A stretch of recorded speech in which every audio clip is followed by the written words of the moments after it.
Yo, what's up man? So for this video, nag-prepared po tayo ng peksiw na tilapia at saka nilagyan natin ng mga gulay-gulay at tulad sa talong at pichay. Napakasarap na combination pala guys.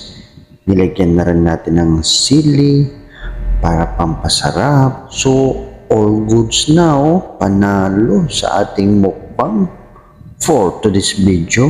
Okay, kain po more. Tara guys, kain tayo. Wala pala akong lamisa. Walang malatagan ng lamisa kasi napakasikip, napakaliit lang ang aking